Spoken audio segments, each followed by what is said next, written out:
The Oregon Trail by Laura K. Murray. Chapter 1: The Call of the West.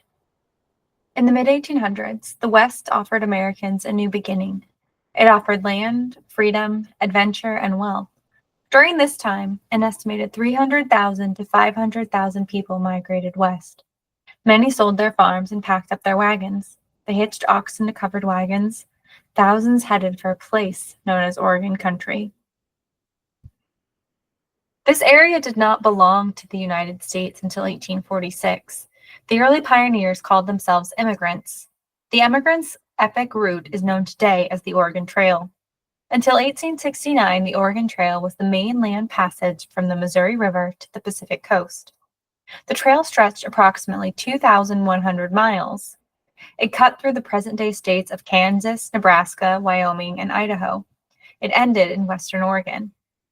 By wagon, the trip took 4.5 months or more. Emigrants walked alongside their wagons most of the way. They crossed plains, prairies, and deserts.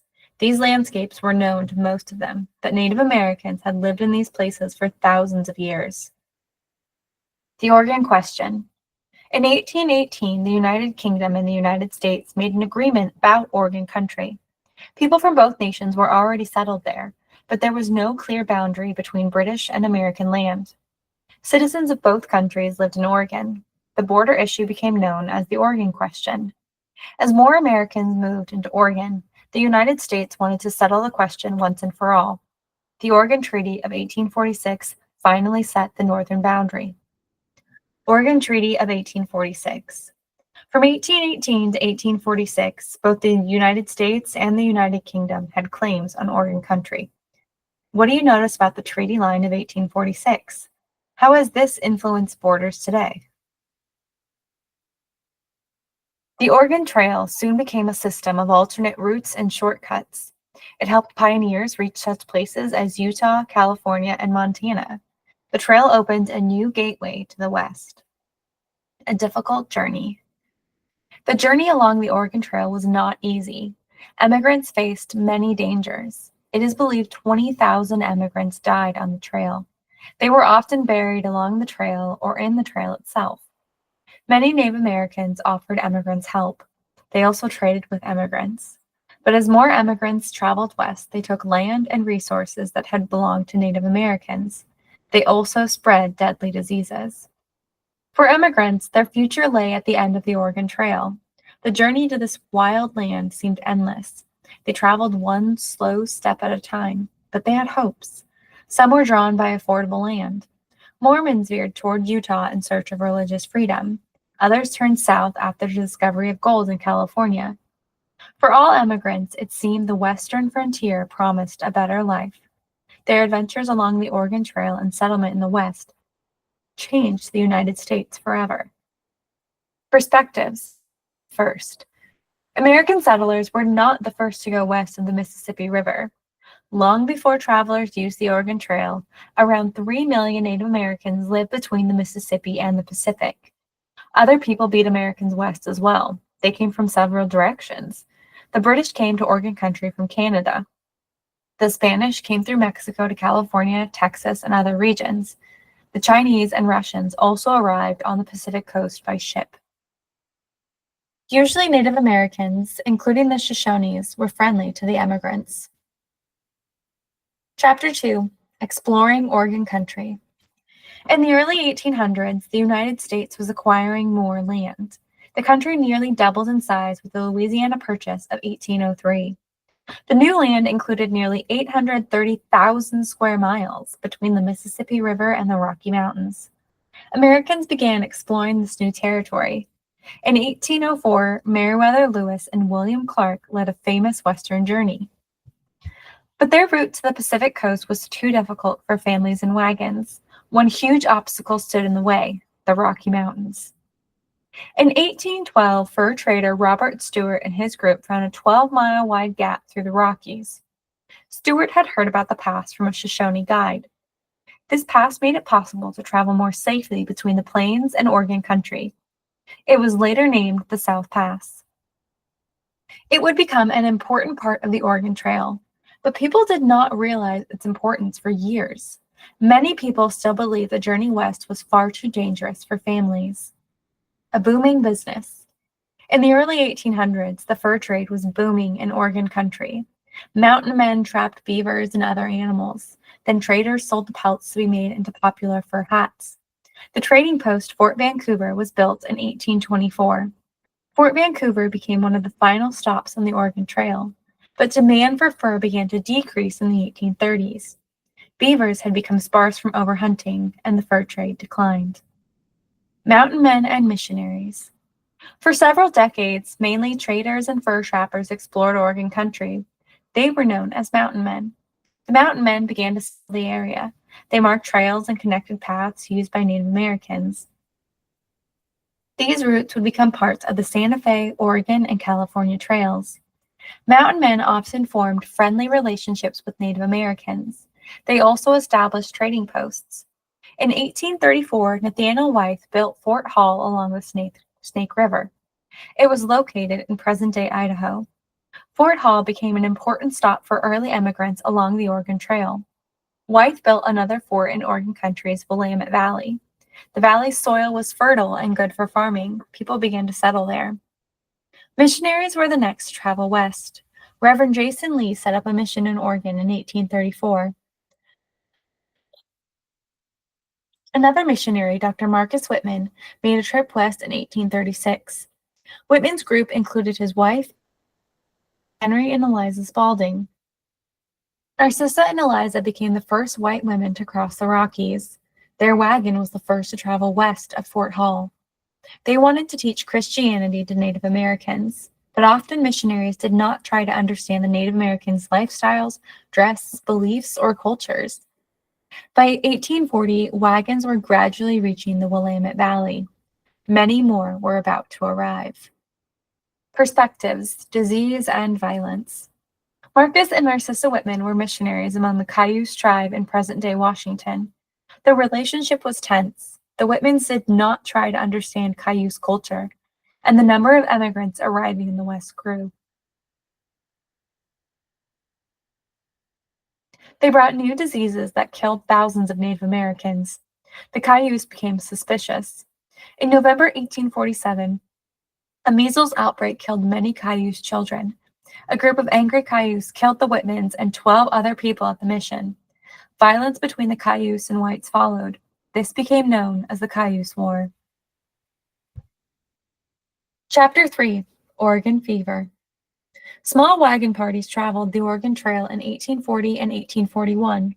Then, on May 22, 1843, more than 1,000 people in 120 wagons set out for Oregon from Missouri. It was the largest wagon train group to date. It was later called the Great Migration of 1843. Even larger numbers crossed the trail in the following years. The excitement was so widespread that it was known as Oregon Fever. People had many reasons for moving west, but perhaps the largest draw was free or cheap land. Politicians, missionaries, and newspapers gave glowing reports about Oregon. They promised that it was a land of freedom, happiness, mild weather, and rich soil. These claims were sometimes exaggerated, but that did not stop Oregon fever from spreading. Starting out, families often sold their farms to afford travel west. Some people worked for their passage. Before starting out on the trail, immigrants made their way to jumping-off points. These were places along the Missouri River where wagons gathered. They formed groups called trains to travel together. One of the most popular jumping-off points was Independence, Missouri. Immigrants camped, met family members, and prepared for the long journey. Polk looks west. James Polk was elected President of the United States in 1844. He promised to expand the country's land. At the time, many Americans believed that the United States had a right to expand coast to coast. Polk also helped end the Oregon border dispute with Britain in 1846. Oregon became an official U.S. territory 2 years later. Oregon Territory included the present-day states of Oregon, Washington, and Idaho, as well as parts of Montana and Wyoming. Oregon became the 33rd state in 1859. Supplies were an important preparation. An average family of 4 required approximately 1,700 pounds of food. Staples included flour, sugar, salt, bacon, lard, crackers, and coffee. Immigrants also needed cooking utensils, canteens or buckets, rope, tools, seeds, candles, bedding, tents, and other items. They packed farming equipment and toys. They took guns and knives for hunting and protection. Supplies were loaded into the family's wagons. These were usually farm wagons with flat beds and cotton or canvas covers. The wagon would be a family's home on wheels for the next few months. Most immigrants had teams of oxen to pull their wagons. Others used mules. Some also brought along chickens or cows. They waited for the right time to leave. It was important to be on the trail by April or May. That way they could arrive in Oregon before winter. Getting stuck in a snowstorm could be deadly, but leaving too early could mean the animals would not have enough grass to eat along the way. The route. The exact path of the Oregon Trail varied, but the main trail generally followed major rivers. Water was important for both people and animals. From independence, immigrants traveled northwest on the prairie of present-day Kansas and Nebraska. They crossed the Platte River and continued along the North Platte River. Along the way, they passed landmarks such as Scotts Bluff and Chimney Rock. These landmarks showed travelers they were heading in the right direction. At Fort Laramie in present-day Wyoming, immigrants could rest, trade, and buy supplies before crossing the Rocky Mountains. Then they traveled 180 miles to Independence Rock. They continued along the Sweetwater River to the South Pass in the Rockies. After 1843, many immigrants headed to Wyoming's Fort Bridger on the Green River. They then went on to Soda Springs and then Fort Hall on the Snake River. From the desert area, they crossed into the Blue Mountains and arrived at the Great Columbia River. They could build rafts and float down the river, or after 1846, they could take Barlow Road over the Cascade Mountains to the Willamette Valley and beyond. The end of the trail was often considered Oregon City near present-day Portland, but some immigrants stopped earlier, trekked farther, or turned off at other places. And the work was not over once they reached their destination. They would need to find shelter, food, and land to begin their new lives. Perspectives. The Great American Desert. For much of the 1800s, Americans believed there was an area called the Great American Desert. Maps and textbooks showed this large, empty area east of the Rockies. It was considered unfit for living. This information was not true, but it had kept people from going west. Explorers and settlers helped change this idea. They showed that people could live in the region. Much of the land was rich in minerals. Settlers learned how to grow crops and raise livestock there. Today, the Great American Desert is known as the Great Plains. It includes states such as Nebraska, Kansas, and Oklahoma. Straight to the source. On the Oregon Trail, taking a shortcut could turn deadly. Betsy Bailey traveled from Missouri to Oregon in 1845. Her party attempted a new route, later named Meek Cutoff. She wrote about the experience in a letter to her sister. "We had men out in every direction in search of water. They traveled 40 or 50 miles in search of water, but found none. You cannot imagine how we all felt. Go back we could not, and we knew not what was before us. Our provisions were failing us. There was sorrow and dismay depicted on every countenance. We were like mariners lost at sea, and in this mountainous wilderness we had to remain for 5 days. At last we concluded to take a northwesterly direction, and soon the joyful news sounded through the caravan that the advance guard had come to water." Chapter 4. Life on the Trail. Days began early on the Oregon Trail. Emigrants awoke at dawn. They rounded up their animals and started fires. Breakfast was often coffee, beans, and bread. Then the emigrants hitched the oxen to the wagons. They began the day's long march by 7 a.m. It was slow. Wagons traveled just 3 miles per hour. They covered approximately 15 miles a day. American bison. American bison along the Oregon Trail amazed emigrants. An estimated 30 to 60 million bison once existed in North America. These shaggy beasts roamed the plains in huge herds, but they were overhunted in the 1800s. 1800s. Their populations greatly declined. Later efforts to restore bison population helped improve their numbers. Today, large bison herds can be found in Yellowstone National Park. Perspectives. Women at work. Some historians suggest that life on the Oregon Trail was more difficult for women than for men. Women's work never ended. Their jobs included taking care of the children, cooking, carrying water, washing, and mending.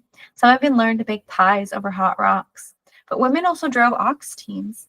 They often had to get up an hour before everyone else, around 4 a.m. Many women experienced another hardship, childbirth. Being pregnant made the long journey even more difficult, but there was no time to rest on the trail. Most emigrants walked beside the wagons. Riding inside was uncomfortable. It also added weight to the animal's load. Men kept the wagon wheels greased. They waterproofed the canvas with paint or oil. Women and children collected dry bison droppings called buffalo chips. The chips were used as fire fuel. Emigrants hunted, fished, and gathered berries. The wagon stopped for a quick noon meal of cold or dry food before continuing. Emigrants needed to be creative to cross rough terrain. They used ropes as a pulley system to get the wagons down steep hills or across rivers. Other times, they floated wagons across the water. At their evening campsite, emigrants formed a large circle with their wagons.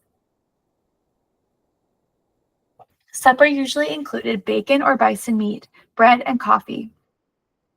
Then the immigrants visited, played music, and told stories around the fires. Women sewed and did other chores. Emigrants went to bed under the stars, sleeping in tents or wagons. Others stretched out on the ground. Danger ahead. Disease was the most common cause of death on the Oregon Trail. Many emigrants died from cholera. Others suffered smallpox, measles, whooping cough, and other sicknesses. There were few opportunities for bathing and washing on the trail. Emigrants did not always have enough healthy food or clean water. Accidents were another problem. Some emigrants were not experienced with guns, wagons, or animals. They sometimes shot themselves or others by accident. Some drowned at river crossings. Children were run over by wagon wheels. Weather could be dangerous too. Travelers could not escape lightning, hail, dust, heat, or tornadoes. Heavy rains could cause raging rivers and flooding. Meeting Native Americans. One of the immigrants' concerns was Native American attacks, but there was violence on both sides. From 1840 to 1860, Native Americans killed approximately 360 immigrants. This was only a fraction of the 200,000 immigrants who used the trail. And at the same time, immigrants killed 426 Native Americans. Attacks were not as common as people thought. Many Native Americans and pioneers traded with one another. The Shoshones and other tribes offered items such as bison robes, moccasins, and salmon. In exchange, immigrants gave them clothing, knives, and food. Other Native Americans acted as guides or helped at river crossings. They rowed the emigrant supplies across the river in canoes. The Dakotas helped swim animals across the Platte and Laramie rivers. But as more settlers arrived, Native Americans saw their way of life change greatly. This led to increased conflict. Straight to the source. There was some violence between Native Americans and immigrants on the trail, but many immigrants and Native Americans had positive encounters. Washington Smith Gilliam traveled the Oregon Trail in 1844. He later recalled his experience with Native Americans along the Snake River. I can most empathetically say that their treatment of us was of the most friendly kind. They seemed to welcome us, and I think regarded us as curiosities. Anything we possessed was of value to them. For a pin or a rag, we could buy a large salmon. When we came to the first crossing of Snake River, they volunteered their assistance to us. It was a dangerous crossing, deep, swift, and the bar upon which we crossed somewhat narrow. A man had been drowned the previous season by getting off into deep water. They performed their task faithfully and took us over safely, for which we felt very grateful.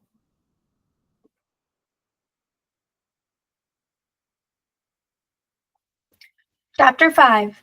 A Changing Trail.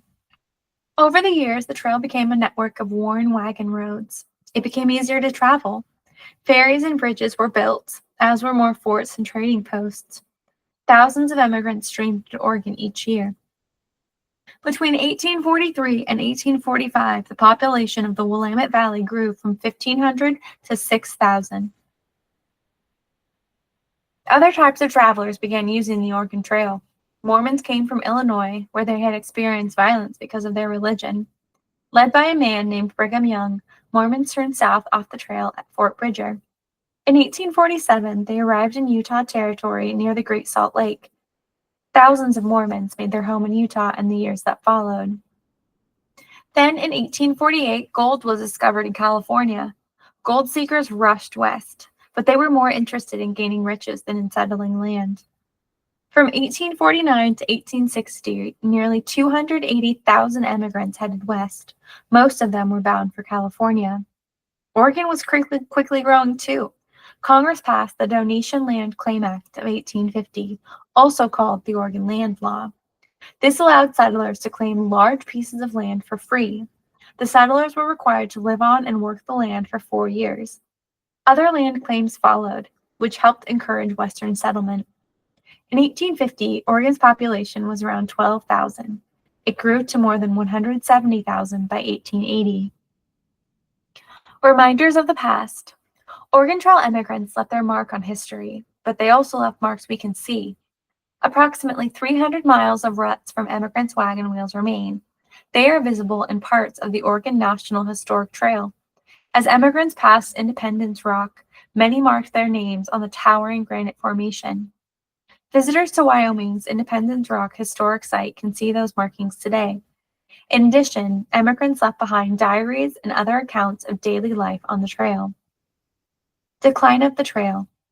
In some ways, the trail was safer in its later years. It was more built up and better marked. More people had settled along the way. Mail service along the trail improved communication. The trail was also more crowded. Overgrazed grass made feeding animals difficult. The trail itself was littered with furniture and discarded junk from overpacked wagons. Graves and animal bones were scattered along the trail, too. They were solemn reminders of those whose journeys had been cut short.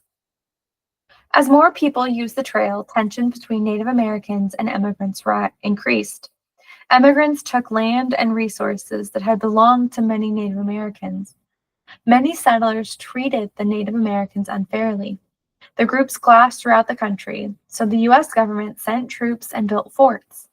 They forced Native Americans off the lands to make way for settlers. Migration on the trail decreased for a time because of this violence. Perspectives. Legends of the trail. The Oregon Trail has become a legendary part of American history. The story of the immigrants' long and dangerous journey is exciting, but it is also complicated. It sometimes ignores how Western settlement affected the lives of Native Americans. Historian Will Bagley writes, "When the era began, every acre of land between the Kansas River and the Pacific Crest belonged to Indian peoples. When it ended 3 decades later, they owned almost none of it." Many historians today are working to tell the stories of Native Americans and others who played important roles in American history. Other changes on the Oregon Trail had to do with transportation. People began to use stagecoaches and steamboats to travel west. The Transcontinental Railroad was built in 1869. It ran from Nebraska to California. This marked the decline of the trail. Travelers could now travel west more quickly, and people continued using the trail into the 1880s and beyond. Bringing the trail to life. Immigrants such as Ezra Meeker made sure the Oregon Trail was not forgotten. At the age of 76, Meeker retraced the route his family had taken in 1852. He marked the trail and raised funds to preserve it. In 1978, Congress established the Oregon National Historic Trail. Visitors today can experience landmarks, monuments, and historical sites along the trail. People continue to learn about the ordinary men, women, and children who set out on an extraordinary journey to the Wild West. Their migration west was filled with challenges, sadness, adventure, and triumph. Immigrants played an important role in the history and future of the United States.